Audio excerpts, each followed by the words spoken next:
kasih gitu loh. Dan di waktu saya ngalami pengalaman pribadi perjumpaan dengan Tuhan itu, saya nggak melihat Tuhan itu, saya tuh nggak lagi tahu Tuhan Yesus dari kata orang, dari teori aja, tapi saya benar-benar tahu sendiri bahwa Tuhan itu namanya Yesus. Tuhan itu Yesus, satu-satunya juru selamat. Tidak ada jalan lain kepada Bapa tanpa melalui Yesus. Tidak ada jalan keselamatan lain selain Yesus. Ya mungkin kita beragama itu adalah, agama itu kan ya kita diciptakan manusia untuk kita berusaha berusaha menggapai Tuhan. Tapi Yesus itu adalah anak Allah, dia itulah yang diciptakan Tuhan, dia itulah Tuhan, dan dia itu, yang maksud saya diciptakan itu sistem yang dibuat oleh Tuhan sendiri untuk menjangkau kita, manusia, karena kita udah nggak bisa apa-apa. Jadi Tuhan sendiri menciptakan sistem itu untuk dia lahir sebagai manusia, dan mati di kayu salib, lahir dari perawan Maria, dan dia yang harus menanggung hukuman kita, dia yang harus ditumpahkan segala murka Allah yang seharusnya itu buat kita, tapi karena daging kita berdosa, ya murka itu harus ditumpahkan kepada daging yang berdosa itu. Makanya Yesus itu harus kena murka Allah untuk membayarkan dosa, tapi dia tidak pernah berdosa, tapi dia membayarkan dosa manusia di dalam daging manusia yang harus dimurkai Tuhan. Seperti itu. Jadi ya kalau misalkan kalian rindu mengalami perjumpaan pribadi dengan Tuhan, ya minta, karena di situ saya benar-benar tahu sendiri, bukan dari kata orang, bahwa Tuhan Yesus itu benar-benar nyata. Kalau ada orang yang bilang Tuhan Yesus nggak nyata, saya nggak akan percaya, karena saya udah ngalami sendiri, karena saya udah berjumpa sendiri dengan Tuhan Yesus gitu loh, pengalaman pribadi. Akhirnya ya terus mungkin juga ada orang yang bingung kenapa Tuhan itu mau manusia masuk neraka dan sebagainya. Enggak, kita tuh sebenarnya nggak diciptakan untuk masuk neraka, tapi karena tadi ya manusia udah jatuh dalam dosa, dan Tuhan itu begitu suci dan kudus. Nggak bisa kita yang udah jatuh dalam dosa terus ya udah balik lagi ke surga. Dia itu suci. Contoh nih, ada orang melakukan kesalahan, ya dia kan harus masuk penjara. Misalkan nih ada seorang presiden yang dia itu anaknya mencuri. Nah, ya mungkin dia nggak ingin anaknya masuk penjara, tapi kan nggak bisa karena dia tahu hukum. Akhirnya anaknya harus masuk penjara. Terus gimana dong? Dia kan mengasihi anaknya. Ya ibaratnya presiden ini menggantikan anaknya untuk masuk ke penjara. Supaya ada yang menanggung hukumannya, kayak gitu, supaya hukum tetap berlangsung. Seperti itulah Tuhan kita. Tuhan itu suci, dan dia nggak akan membiarkan satu dosa pun tidak dihukum, karena itu ya satu-satunya jalan. Ya kita harus percaya bahwa Tuhan Yesus sendiri yang memang membayarkan semua dosa manusia di kayu salib, karena dia tidak pernah berdosa gitu. Terus waktu saya mengalami Tuhan itu, saya tetap masih berpikir, aduh Tuhan, tapi kan saya pernah kecanduan pornografi dan sebagainya. Orang yang jatuh dalam pornografi itu susah lepasnya, sama kayak lebih susah dari narkoba bahkan katanya. Terus saya merasa takut gitu loh, gimana kalau saya jatuh lagi, dan gimana ya Tuhan, aku benar-benar mau ikut Engkau, tapi aku nggak merasa dengan kuat gagaku, aku tahu aku pasti nggak bisa, aku pasti jatuh lagi, pasti. Nah, tapi Tuhan itu waktu besoknya itu saya berpikir seperti itu, tapi Tuhan itu luar biasa.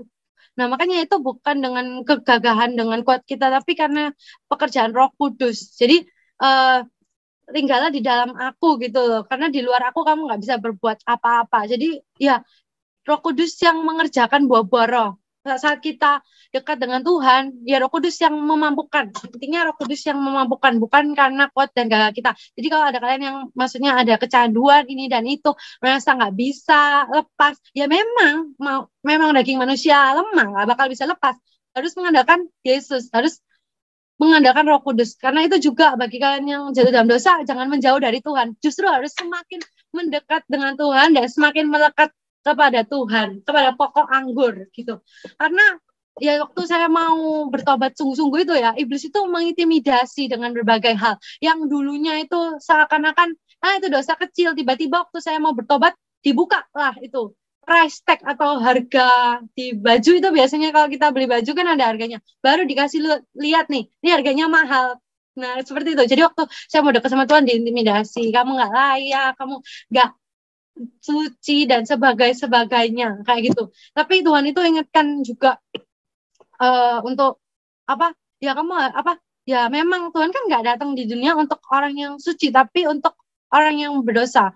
Tuhan itu datang bukan untuk orang yang sehat, tapi untuk orang yang sakit. Tuhan sendiri ngomong kan. Uh, uh,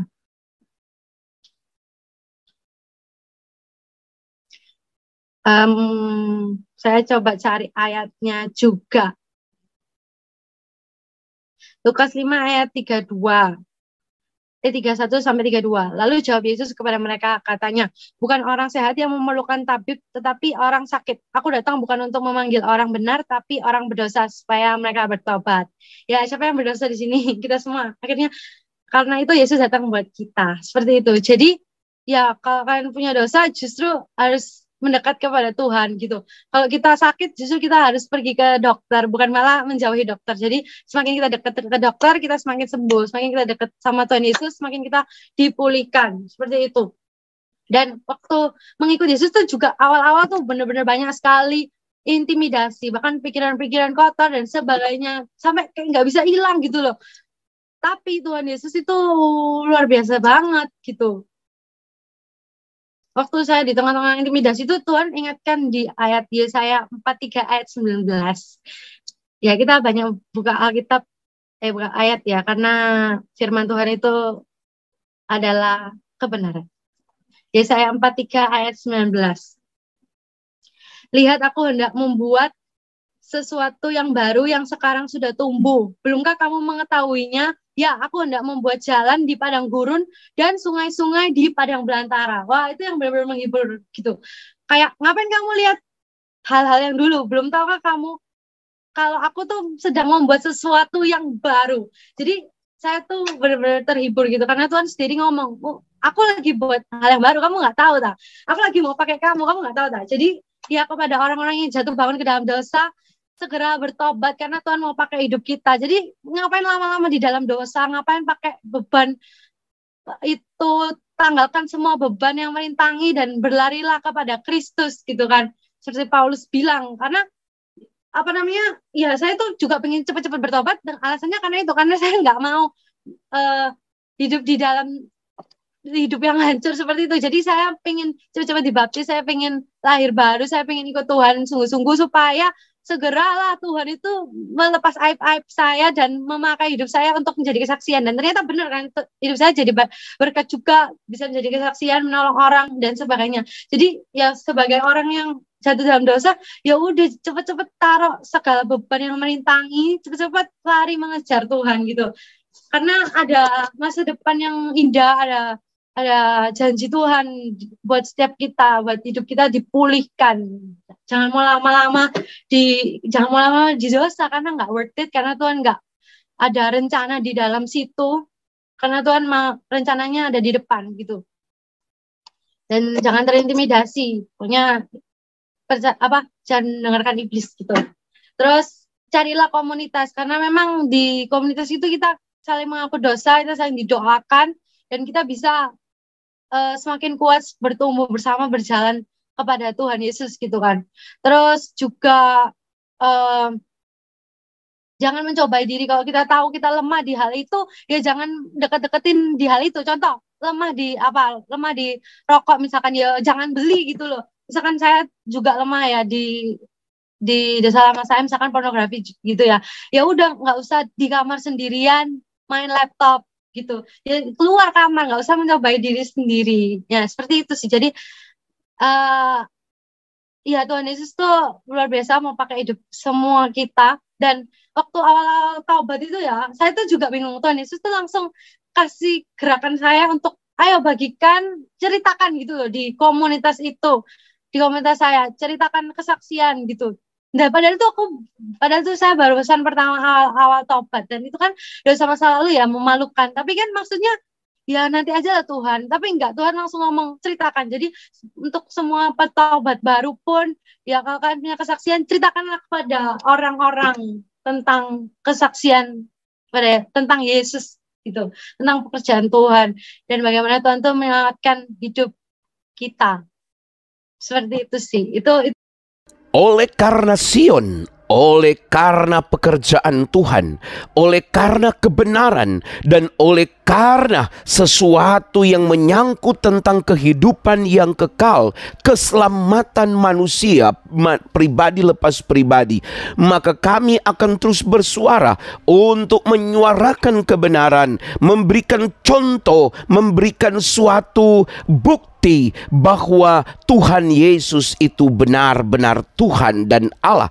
Kali ini pesaksi ini meninggalkan iman lamanya dan dia percaya sepenuhnya kepada Yesus Kristus, karena bukan dari kata orang, bukan dari pendapat orang, bukan karena dari asumsi orang dia mengenal dan mengetahui tentang Yesus Kristus, tetapi dia bersaksi dia mengenalnya secara pribadi karena Yesus mendatangi dia dan Yesus menjamah hatinya. Saudaraku, saya ingin beritahu kepada Bapak, Ibu, saudara-saudara sekalian dimanapun berada, perhatikan baik. Yesus ketika dia menjumpai seseorang, dia tidak akan menggunakan perantara-perantara. Dia sendiri, Allah itu sendiri yang mendatangi orang tersebut.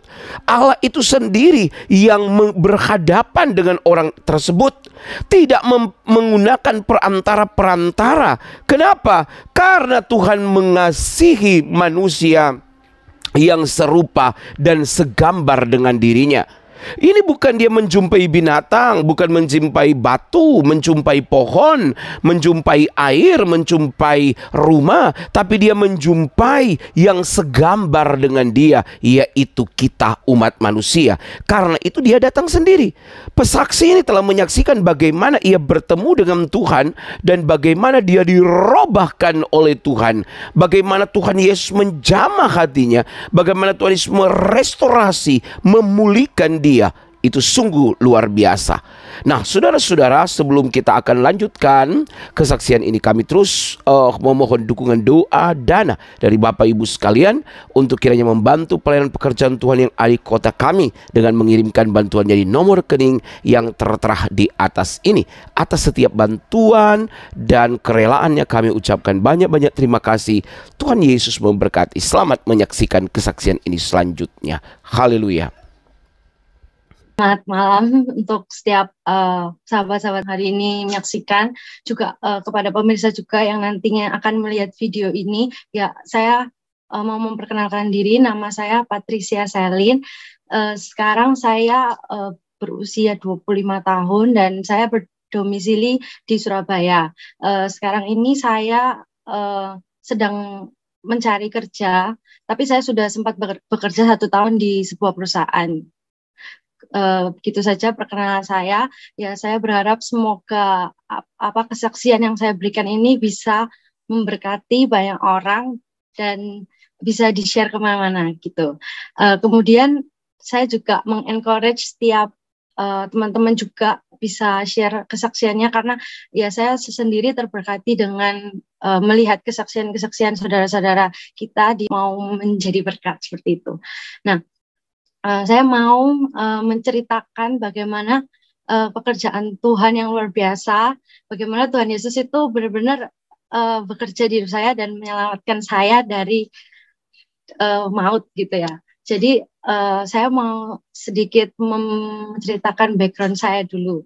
Jadi sebelumnya saya itu dari kecil itu sebenarnya saya sudah bergereja, tapi memang waktu itu dulu gerejanya yang awal pertama kali itu seperti ya gereja yang hanya untuk rutinitas beragama seperti itu. Jadi saya juga tidak excited untuk pergi ke gereja. Dari kecil saya ingat sekali, bahkan ada satu memori di kepala saya itu bagaimana waktu saya kecil, waktu saya masih usia mungkin 3 tahun atau 4 tahun itu saya lagi main sepeda gitu ya di kompleks. Terus orang tua saya atau mama saya tuh tanya, ini hari Minggu mau ke gereja enggak?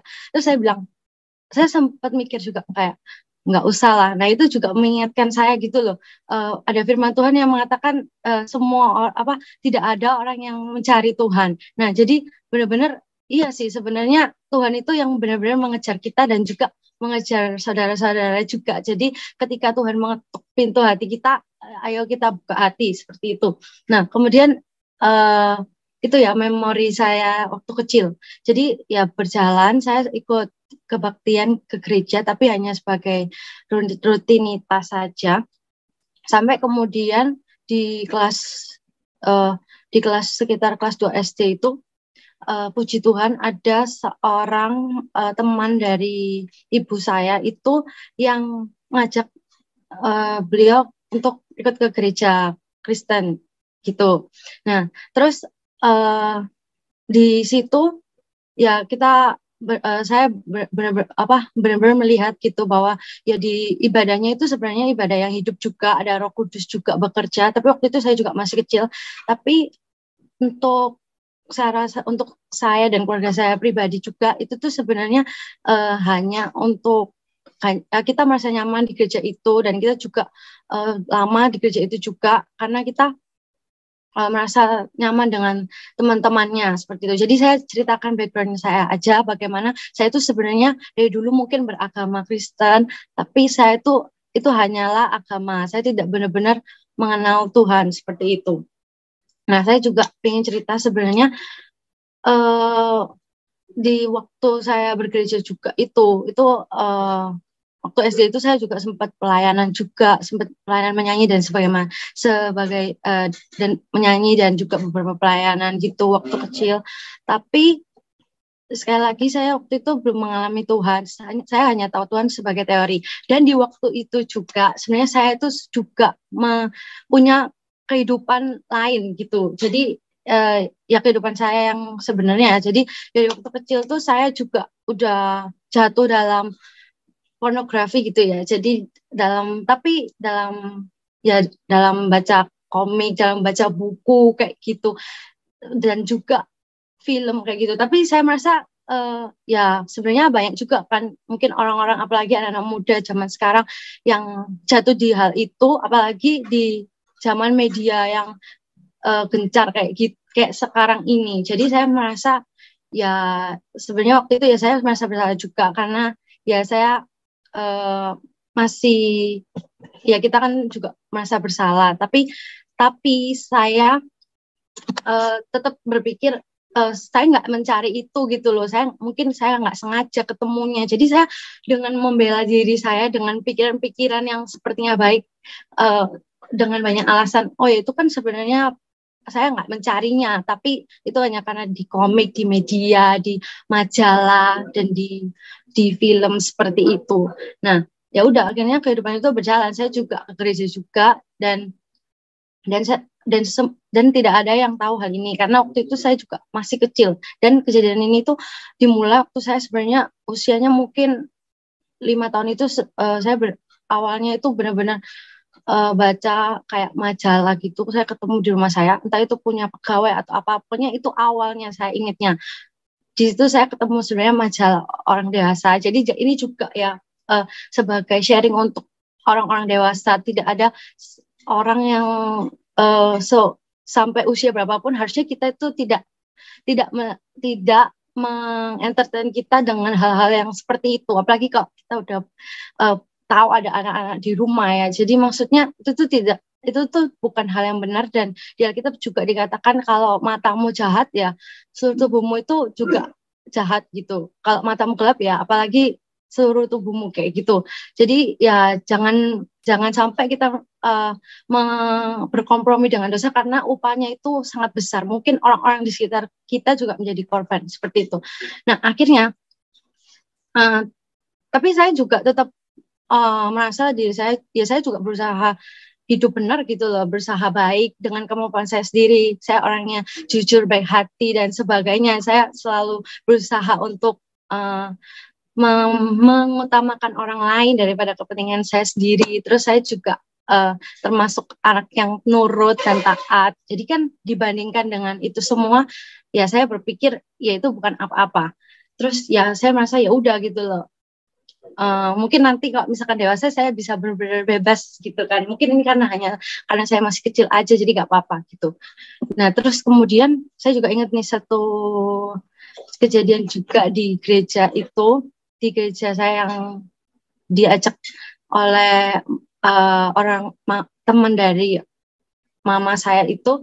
Nah di situ tuh pernah ada kayak kebaktian untuk teen atau anak-anak mudanya. Nah di situ saya pernah join juga dan mereka itu sempat bilang kayak maksudnya pornografi itu sangat-sangat bahaya karena itu merusak otak. Jadi ya saya juga bersaksi gitu kepada orang-orang yang merasa itu biasa, itu tuh bisa membuat otak kita yang ada bagian otak kita tuh yang rusak dan mungkin itu juga yang menyebabkan adanya pedofil dan sebagainya. Jadi jangan mengecilkan sebuah dosa. Itu dari hal kecil aja iblis tahu itu akan menjatuhkan kita gitu. Jadi jangan buka celah kayak gitu. Nah, terus di waktu di-sharingkan itu saya benar-benar kayak merasa terintimidasi gitu kan. Saya kayak benar-benar berdoa kepada Tuhan, ya Tuhan ampuni aku karena saya tahu gitu dan nggak ada orang lain yang tahu gitu. Saya minta ampun ke Tuhan waktu di tengah-tengah seminar itu, terus kayak ya Tuhan semoga nggak ada yang tahu juga kayak gitu. Ya udah, terus itu waktu saya SD ya. Jadi setelah itu lanjut ke SMP SMA, ya udah kehidupan kembali normal, kembali biasa seperti biasanya, bener-bener ya seperti kehidupan dijalani sehari-harinya gitu. Tapi emang Tuhan Yesus itu selalu mengejar kita, satu domba pun Tuhan kejar. Jadi ya kalian semua yang mendengarkan sharing ini, Tuhan tuh juga sedang mengejar kalian gitu, sebegitunya. Nah terus waktu itu saya sempat ingin masuk ke suatu SMA yang favorit gitu di kota saya. Dan saya udah benar-benar mempersiapkan semuanya untuk masuk ke SMA tersebut gitu ya. Tapi entah kenapa sebelum masuk ke SMA itu, sebelum ada tes masuk, saya itu ikut-ikut teman saya yang lain untuk dia itu mau coba daftar di sekolah SMA yang lain. Akhirnya saya hanya mau latihan saja untuk masuk ke SMA yang favorit ini, yang saya sudah idam-idamkan gitu kan. Ternyata keterima malah di sekolah ini dan malah dapat kategori yang bagus. Kalau masuk situ lebih murah daripada yang biasanya, yang normalnya, karena hasil tes saya termasuk bagus. Tapi tetap saya tolak karena saya ingin masuk di sekolah favorit saya ini gitu. Dan akhirnya saya ikut tes di sekolah favorit saya ini dan tidak keterima. Saya juga udah nolak untuk pendaftaran di sekolah yang menerima saya itu dengan kategori yang bagus itu dan sudah ditutup juga. Akhirnya saya mau ikut teman saya yang lain untuk daftar di sekolah yang lain. Nah, di saat itu juga, tapi di awal-awal mau masuk SMA itu juga sempat saya itu karena gereja saya pindah jauh, akhirnya saya juga diajak oleh teman saya itu untuk ikut di satu gereja yang lain gitu, yang di gereja tempat saya yang sekarang dimuridkan ini, seperti itu. Nah ini nanti akan ada sambungannya, jadi ada hubungannya gitu. Terus setelah itu saya saya kan akhirnya mencari jalan lain untuk masuk sekolah yang lain kan. Dan setelah saya udah tahu, saya mau ikut yang lain lagi gitu.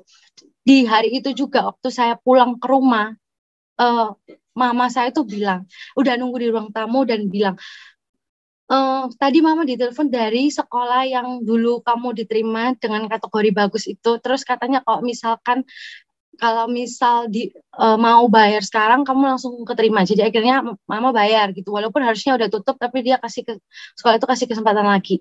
Akhirnya saya masuk di sekolah itu dan itu benar-benar sangat-sangat membuat semua rencana saya itu rusak gitu karena sekolah ini tuh benar-benar di luar pikiran dan juga sekolah ini tuh tidak seperti jalur yang biasanya diambil orang-orang lain gitu di sekolah yang SMP saya gitu kan. Akhirnya saya masuk di situ dan di situ itu benar-benar tidak sesuai ekspektasi.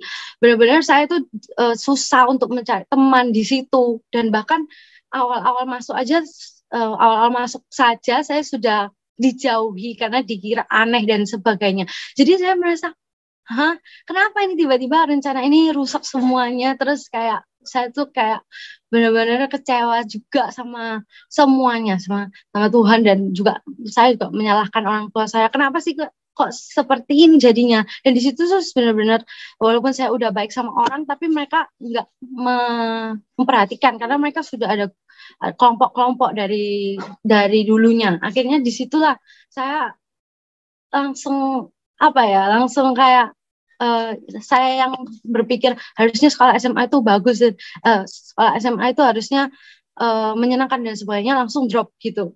Dan di situ saya akhirnya kayak setiap pulang sekolah itu saya nangis-nangis, terus saya kayak juga mood swing pokoknya, terus juga pagi-pagi kalau malam tidur susah, terus waktu bangun pagi itu juga kadang anxiety atau kayak ada panik gitu loh, karena kayak aduh sesuatu yang buruk akan terjadi hari ini kayak gitu. Jadi intinya itu yang terjadi di masa SMA saya. Dan kemudian ya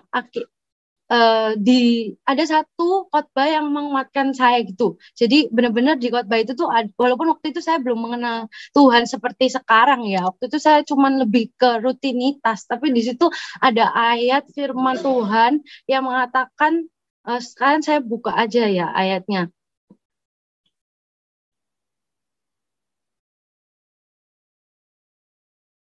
Sebentar, di Yeremia.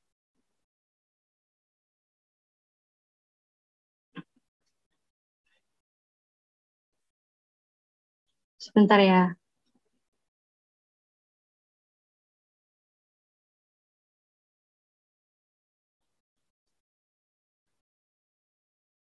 Di Yeremia.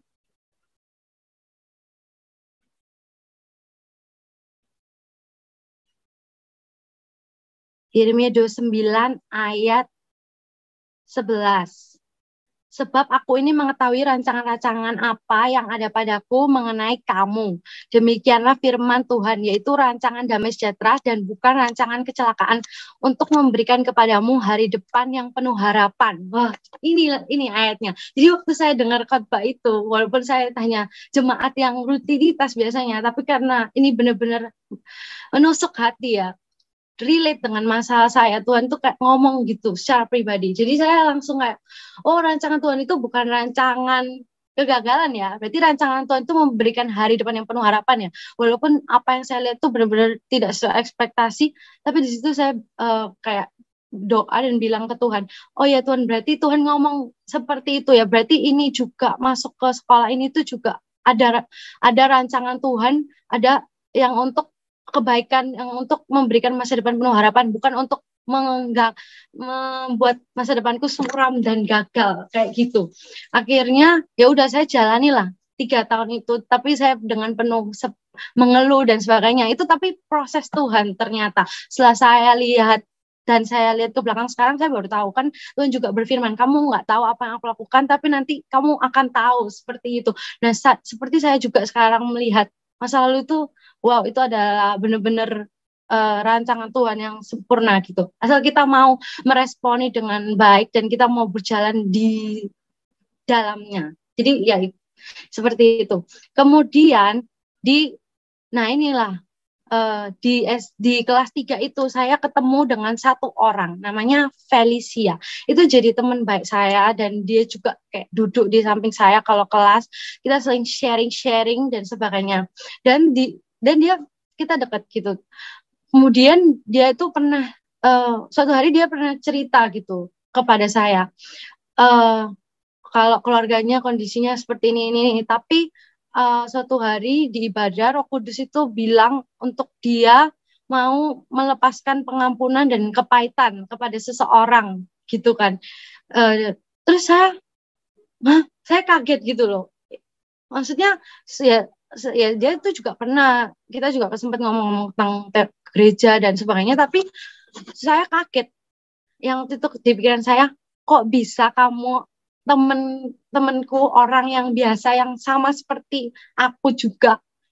Bahkan kita maksudnya ya cuman anak SMA yang bukan seorang yang spesial dan wow gitu, itu bisa mendengar suara Tuhan. Jadi saya kaget, terus saya tanya lagi, kamu bisa, Roh Kudus ngomong sama kamu, Tuhan kamu bisa dengar suara Tuhan gitu. Terus dia bilang, iya, Roh Kudus bisa berbicara dalam hati kita. Wah, itu aku di situ saya benar-benar kaget gitu, karena saya berpikir selama ini hanya orang-orang tertentu saja yang bisa dipakai Tuhan dan mendengar suara Tuhan. Seperti hamba Tuhan, seperti pendeta, atau orang-orang khusus saja yang bisa punya hubungan dengan Tuhan dan mendengar suara Tuhan. Makanya saya kaget kok orang yang biasa kayak gini bisa juga dengar suara Tuhan. Ya saya juga mau gitu. Akhirnya setelah dia cerita seperti itu, saya ada rasa kehausan untuk saya tuh mendengar suara Tuhan gitu. Jadi saya yang nggak pernah sebelumnya, walaupun cuma ke gereja tiap minggu, tapi nggak pernah baca Alkitab karena saya merasa Alkitab itu nggak bisa dipahami. Itu pikiran yang salah ya. Jadi saya mulai baca Alkitab. Saya juga benar-benar doa dan minta, Tuhan aku ingin mendengar suaramu. Benar-benar tiap pulang sekolah, yang dulu tiap pulang sekolah galau, cari quotes galau, terus juga nggak ada tujuan hidup dan sebagainya. Saya pulang sekolah waktu itu saya langsung doa, dan aku pengen dengar suaramu, aku pengen dengar suaramu, kayak gitu. Dan benar, waktu kita minta, Tuhan itu memberikan, seperti ayatnya di Matius 7 ayat 7 sampai 8. Mintalah maka akan diberikan kepadamu, carilah maka kamu akan mendapat, ketoklah maka pintu akan dibukakan bagimu. Karena setiap orang yang meminta menerima, dan setiap orang yang mencari mendapat, dan setiap orang yang mengetok baginya di pintu dibukakan. Wah, jadi luar biasa Tuhan kita. Kalau kita minta, kalau kita ketok, wah pasti dia akan menjawab gitu. Jadi Tuhan kita tuh benar-benar Tuhan yang hidup dan Tuhan yang bekerja gitu. Nggak seperti dulu saya tuh merasa Tuhan itu jauh, dan kayak Tuhan itu ada di langit dan dia itu jauh, tidak ada hubungannya dengan kehidupan saya gitu ya. Kayak Tuhan itu ya mengerjakan urusannya, dan saya juga di bumi ya hidup aja gitu. Saya nggak berpikir bahwa Tuhan itu bisa sedekat itu dengan manusia. Jadi wow, di situ Tuhan jawab doa saya. Jadi saya mendengar suara Tuhan gitu. Di suatu hari itu ada segerombolan pemuda-pemudi, anak muda itu datang ke rumah saya. Ya, nggak jauh dari waktu saya doa itu. Terus mereka datang, tapi padahal mereka nggak kenal saya gitu. Terus mereka ketuk pintu, terus ajak, ayo kita ikut komunitas gitu, kayak ya kenalan ya gini. Terus tanya, kamu gereja mana? Saya gereja ini gitu kan. Loh, ya kita juga dari gereja itu. Ayo ikut komunitas. Terus di waktu itu saya tuh yang dulunya adalah seorang yang suka menyenangkan orang, bisa dibilang people pleaser ya. Di waktu itu tuh, di proses di SMA itu saya benar-benar nggak mau mengandalkan orang lagi, karena orang itu, manusia itu mengecewakan. Di situ saya belajar gitu. Nah, dan akibatnya saya jadi nggak males gitu untuk mengentertain orang, dan akhirnya waktu mereka datang ke rumah saya juga sinis, dan saya juga nggak mau. Akhirnya saya ngusir, saya nolak gitu, udah nggak usah datang gitu lah. Tapi ya maksudnya kayak nggak mau ikut apa kayak gitu. Terus waktu saya masuk ke rumah itu, kan itu ada beberapa kali, 2 kali. Yang kedua kalinya itu saya juga ngomong sama orang tua saya kan, kayak saya diajak ke komsel gitu. Terus mama saya juga bilang, ya udah ikut aja kan, lumayan kamu berteman, ada komunitas gitu. Tapi nggak ngapain gitu, nggak mau. Lagian waktu itu juga lagi nggak mau, males sama manusia juga. Akhirnya, tapi waktu yang kedua itu saya ingat banget masuk rumah, tiba-tiba saya dengar ada suara di hati itu bilang, katanya kamu pengen lebih dekat sama Tuhan, tapi kenapa kamu nolak-nolak orang yang ngajak kamu untuk dekat sama Tuhan? Kamu tuh kayak kalau kamu tuh kayak dulu di Alkitab kan Tuhan mengutus 70 muridnya untuk menyembuhkan orang, untuk memberitakan Injil Kerajaan Sorga. Terus katanya kalau misalkan orang itu nggak apa menolak kebaskan debu di alas kakimu gitu kan.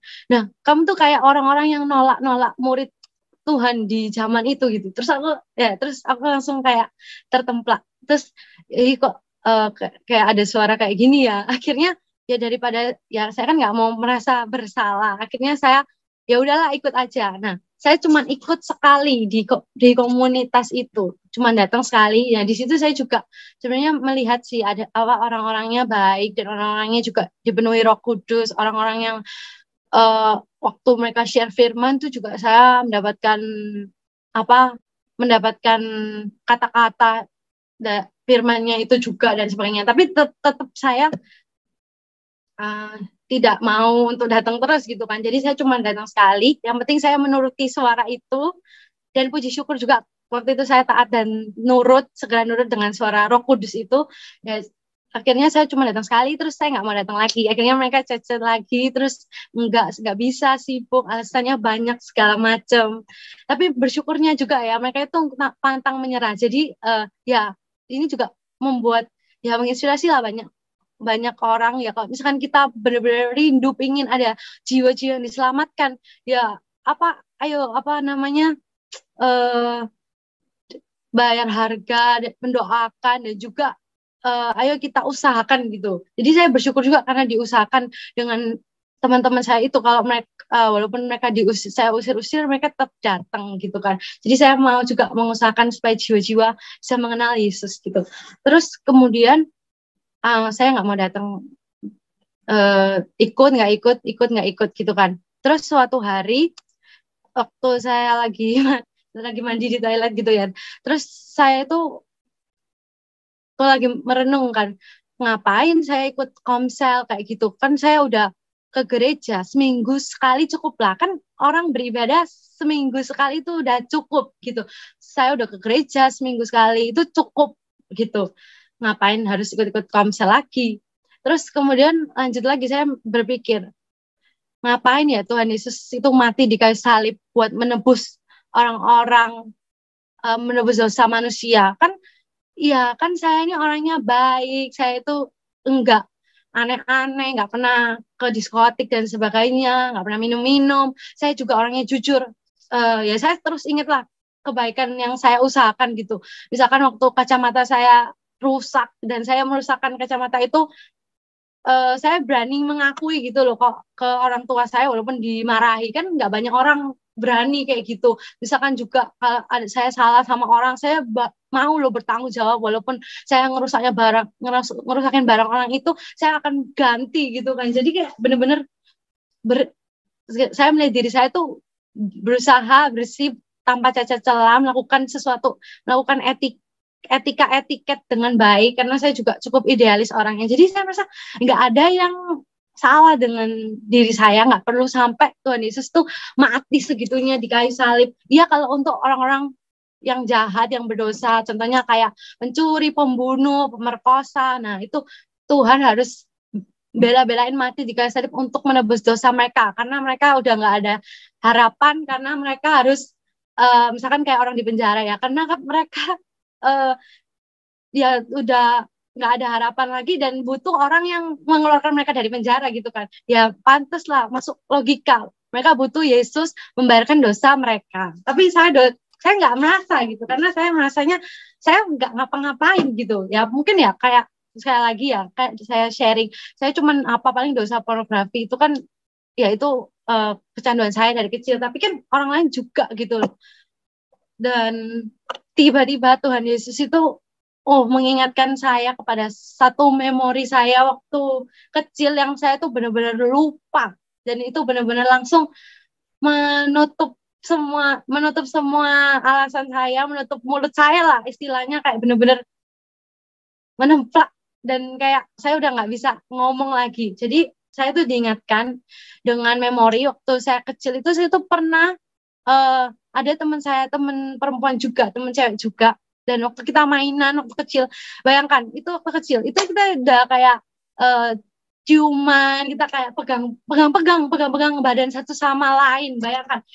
Dan ya karena kita mungkin ya karena masih kecil juga sih memang, tapi ya itulah manusia, seperti di ayat ya, di mana nih? Roma 3 ayat 23 sampai 24. Karena semua orang telah berbuat dosa dan telah kehilangan kemuliaan Allah. Dan oleh kasih karunia telah dibenarkan dengan cuma-cuma karena penebusan dalam Kristus Yesus. Semua orang itu udah berbuat dosa dan kehilangan kemuliaan Allah. Semua orang. Tapi waktu itu saya baru sadar bahwa saya juga termasuk salah satu orang yang, ya saya juga adalah orang yang berdosa itu. Dan di situ saya benar-benar shock, saya nggak bisa menerima fakta tentang diri saya sendiri bahwa ternyata saya tuh pernah berbuat seperti itu, berbuat tidak senonoh, yaitu cium-ciuman, pegang-pegang sama temen saya gitu waktu kecil. Itu benar-benar menemplak saya dan di situ saya tahu, wah kalau saya mati pasti masuk neraka. Dan di situ saya benar-benar tahu, saya benar-benar tahu bahwa Tuhan Yesus itu perlu mati di kayu salib itu untuk menebus dosa manusia dan juga dosa saya sendiri. Karena sebelumnya saya pikir kalau saya berdosa saya akan bertanggung jawab karena saya orangnya bertanggung jawab. Tapi waktu detik itu juga saya nggak bisa alasan dan saya nggak mau bertanggung jawab karena saya tahu kalau saya bertanggung jawab saya pasti masuk neraka. Saya pasti harus bayar semua dosa-dosa saya itu dan saya nggak, di situ saya bilang, Tuhan aku nggak mau bertanggung jawab karena ya nggak mampu gitu karena hukumannya adalah maut dan benar-benar Tuhan Yesus yang udah bayar di kayu salib dan saya berterima kasih ya Tuhan, benar ya berarti Tuhan itu udah mati di kayu salib menebus dosa manusia karena benar-benar I need that kayak gitu, aku perlu itu. Jadi di Roma 6 ayat 23 dikatakan sebab upah dosa ialah maut tapi karunia Allah ialah hidup yang kekal dalam Kristus Yesus Tuhan kita. Setiap dosa kita itu ya upahnya maut. Terus juga di Efesus 2 ayat 8 sampai 9. Sebab karena kasih karunia kamu diselamatkan oleh iman. Itu bukan hasil usahamu, tetapi pemberian Allah. Itu bukan hasil pekerjaanmu. Jangan ada orang yang memegahkan diri. Jadi itu semua kasih karunia, bukan karena usaha, bukan karena perbuatan manusia yang berbuat baik. Padahal perbuatan baik kita itu seperti kain kotor di mata Tuhan. Nah, di situ saya benar-benar menyadari karya salib itulah gitu bagi hidup saya dan saya bersyukur Tuhan Yesus mati untuk menebus dosa-dosa saya. Dan kalau mungkin untuk kalian juga ya yang mungkin merasa ya tapi aku benar-benar sangat sudah berdosa, saya sudah nggak layak, nggak ada harapan lagi, mungkin ya saya dari kecil udah jatuh dalam dosa dan sebagainya. Ya saya ini juga buktinya salah satunya gitu loh. Saya juga berpikir mana ada orang yang dari kecil udah kayak seperti itu gitu rusaknya. Dan bahkan saya itu juga sempat juga mungkin hampir kelainan kali ya. Waktu saya ingat-ingat juga kayak apa ya adalah juga kayak semacam seperti kelainan gitu loh maksudnya perilaku aneh gitulah. Jadi wah saya bersyukur gitu loh karena Tuhan menyelamatkan hidup saya gitu. Dan ya bagi kalian yang merasa hidup kalian punya kelainan dan segala macamnya, Tuhan Yesus kita itu sanggup untuk memerdekakan dan untuk mengubah hidup kita gitu. Makanya saya ikut Tuhan Yesus gitu. Kalau enggak ngapain saya ikut Tuhan Yesus? Kan Tuhan juga bilang di itu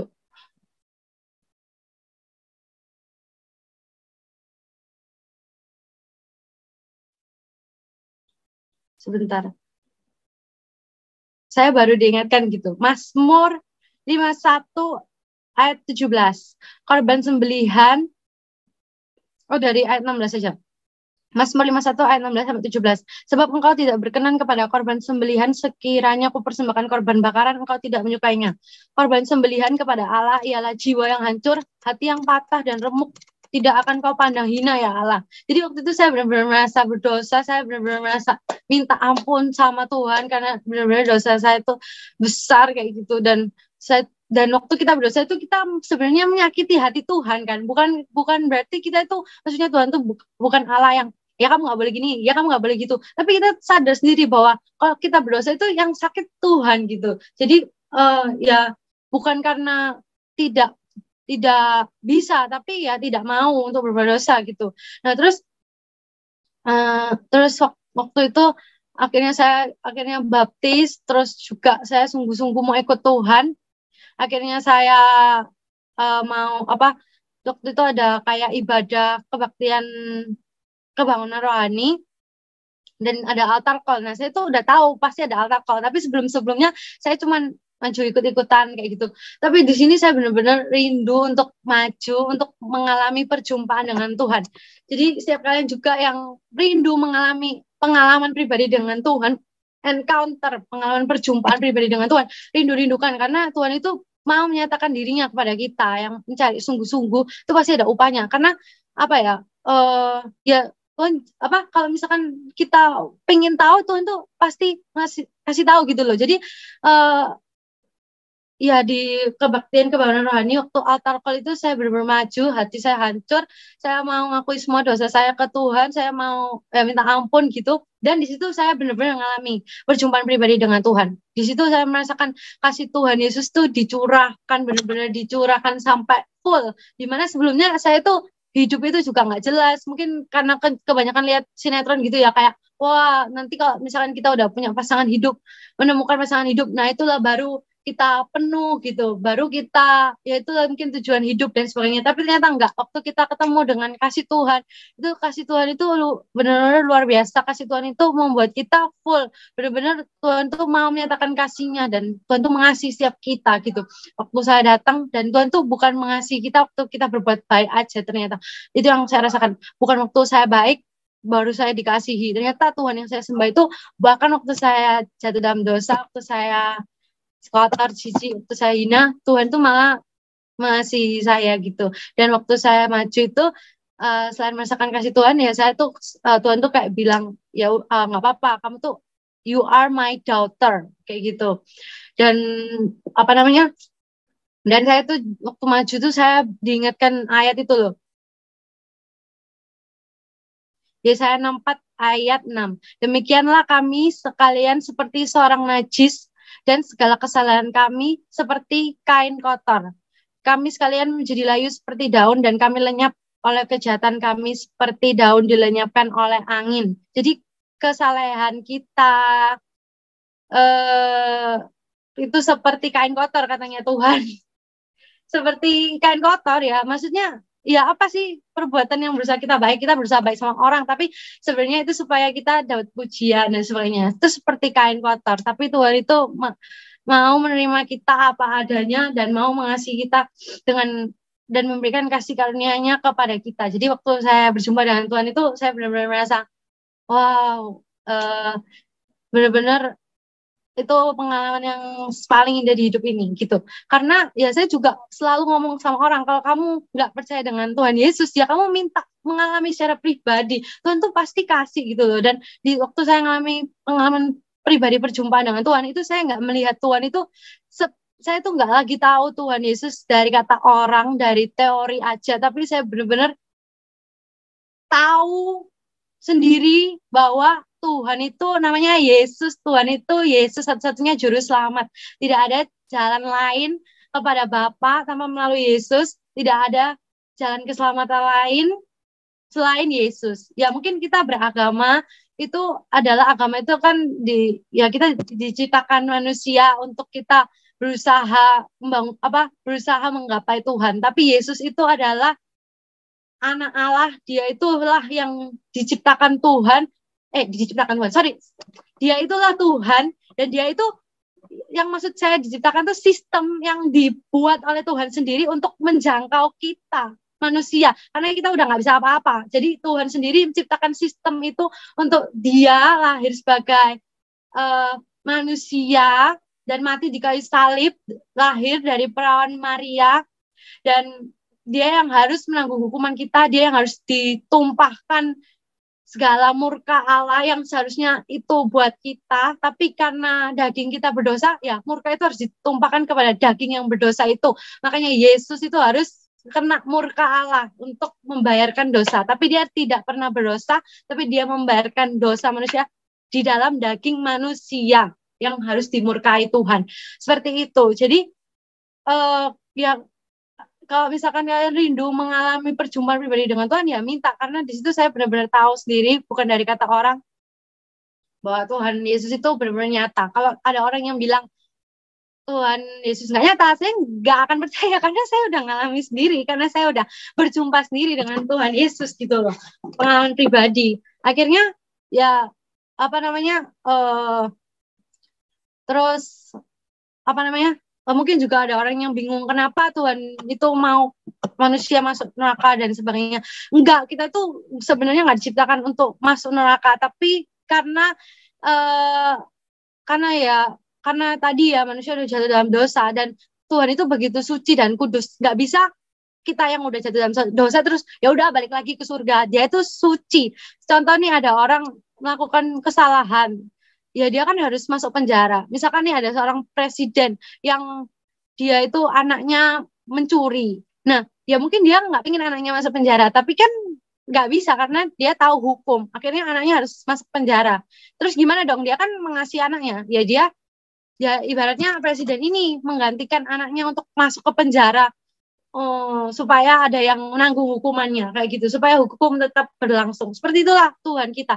Tuhan itu suci dan dia nggak akan membiarkan satu dosa pun tidak dihukum, karena itu ya satu-satunya jalan. Ya kita harus percaya bahwa Tuhan Yesus, yang harus Tuhan Yesus sendiri yang memang membayarkan semua dosa manusia di kayu salib, karena dia tidak pernah berdosa gitu. Terus waktu saya ngalami Tuhan itu, saya tetap masih berpikir, aduh Tuhan, tapi kan saya pernah kecanduan pornografi dan sebagainya. Orang yang jatuh dalam pornografi itu susah lepasnya, sama kayak lebih susah dari narkoba bahkan katanya. Terus saya merasa takut gitu loh, gimana kalau saya jatuh lagi? Gimana ya Tuhan, aku benar-benar mau ikut Engkau, tapi aku nggak merasa dengan kuat gagahku. Aku tahu aku pasti nggak bisa, aku pasti jatuh lagi pasti. Nah, tapi Tuhan itu waktu besoknya itu saya berpikir seperti itu, tapi Tuhan itu luar biasa. Nah, makanya itu bukan dengan kegagahan, dengan kuat kita, tapi karena pekerjaan Roh Kudus. Jadi tinggallah di dalam aku gitu loh, karena di luar aku kamu nggak bisa berbuat apa-apa. Jadi ya Roh Kudus yang mengerjakan buah-buah roh. Saat kita dekat dengan Tuhan, ya Roh Kudus yang memampukan. Intinya Roh Kudus yang memampukan, bukan karena kuat dan gagah kita. Jadi kalau ada kalian yang maksudnya ada kecanduan ini dan itu, merasa nggak bisa lepas, ya memang daging manusia lemah, nggak bakal bisa lepas. Harus mengandalkan Yesus, harus mengandalkan Roh Kudus. Karena itu juga bagi kalian yang jatuh dalam dosa, jangan menjauh dari Tuhan. Justru harus semakin mendekat dengan Tuhan dan semakin melekat kepada Tuhan, kepada pokok anggur gitu. Karena ya waktu saya mau bertobat sungguh-sungguh itu ya, iblis itu mengintimidasi dengan berbagai hal. Yang dulunya itu seakan-akan itu dosa kecil, tiba-tiba waktu saya mau bertobat dibuka lah itu price tag atau harga di baju. Itu biasanya kalau kita beli baju kan ada harganya, baru dikasih lihat nih, ini harganya mahal. Nah seperti itu. Jadi waktu saya mau dekat sama Tuhan diintimidasi, kamu nggak layak, kamu nggak suci dan sebagainya kayak gitu. Tapi Tuhan itu ingatkan juga untuk apa? Ya kamu apa? Ya memang Tuhan kan nggak datang di dunia untuk orang yang suci, tapi untuk orang yang berdosa. Tuhan itu datang bukan untuk orang yang sehat, tapi untuk orang yang sakit. Tuhan sendiri ngomong kan. Uh, uh,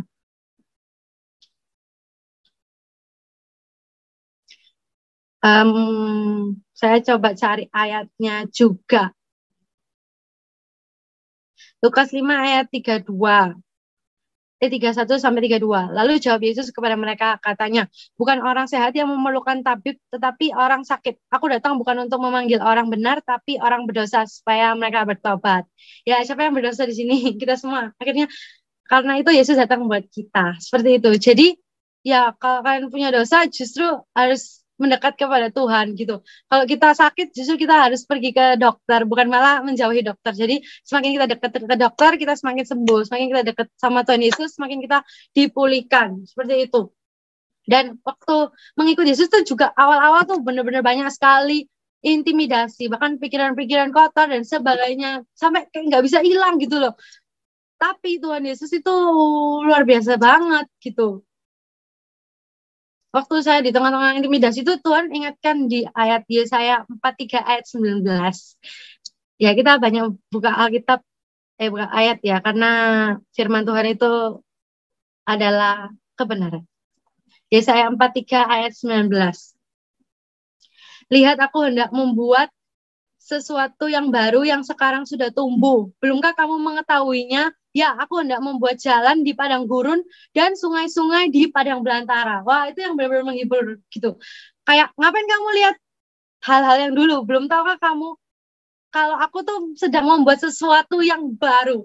Jadi saya tuh benar-benar terhibur gitu karena Tuhan sendiri ngomong, oh, aku lagi buat hal yang baru, kamu nggak tahu tak?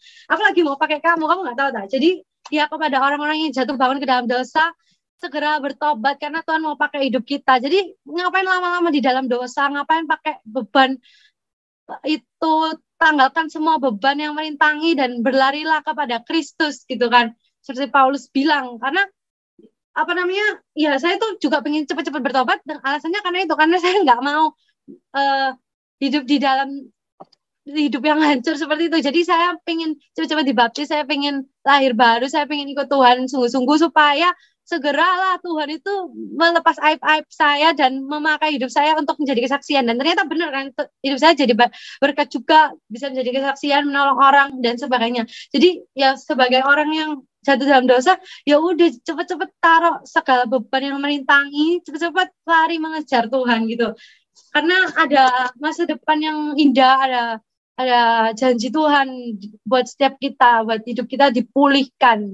Jangan mau lama-lama di dosa, karena nggak worth it, karena Tuhan nggak ada rencana di dalam situ, karena Tuhan rencananya ada di depan gitu.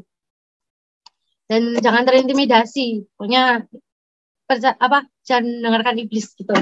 Terus carilah komunitas, karena memang di komunitas itu kita saling mengaku dosa, kita saling didoakan, dan kita bisa semakin kuat bertumbuh bersama, berjalan kepada Tuhan Yesus gitu kan. Terus juga jangan mencobai diri. Kalau kita tahu kita lemah di hal itu, ya jangan deket-deketin di hal itu. Contoh, lemah di rokok misalkan, ya jangan beli gitu loh. Misalkan saya juga lemah ya di desa lama saya, misalkan pornografi gitu ya. Ya udah, nggak usah di kamar sendirian main laptop gitu. Ya keluar kamar, nggak usah mencobai diri sendiri. Ya seperti itu sih. Jadi ya, Tuhan Yesus tuh luar biasa mau pakai hidup semua kita. Dan waktu awal-awal taubat itu ya, saya tuh juga bingung. Tuhan Yesus tuh langsung kasih gerakan saya untuk ayo bagikan, ceritakan gitu loh di komunitas itu. Di komunitas saya, ceritakan kesaksian gitu. Nah, padahal tuh saya baru pesan pertama awal taubat, dan itu kan dosa masa lalu ya, memalukan. Tapi kan maksudnya ya nanti aja lah Tuhan. Tapi enggak, Tuhan langsung ngomong ceritakan. Jadi untuk semua petaubat baru pun, ya kalau kalian punya kesaksian, ceritakanlah kepada orang-orang tentang kesaksian tentang Yesus gitu, tentang pekerjaan Tuhan dan bagaimana Tuhan tuh menyelamatkan hidup kita. Seperti itu sih. Itu aja yang mau saya bagikan mungkin. Puji Tuhan, Tuhan memberkati kita semua. Jangan lupa bagikan terus tayangan-tayangan kami kepada sekalian banyak orang supaya mereka diberkati oleh Tuhan, sama seperti saudara. Kita berjumpa lagi dalam program acara kami selanjutnya. Haleluya, Tuhan Yesus memberkati kita. Amin.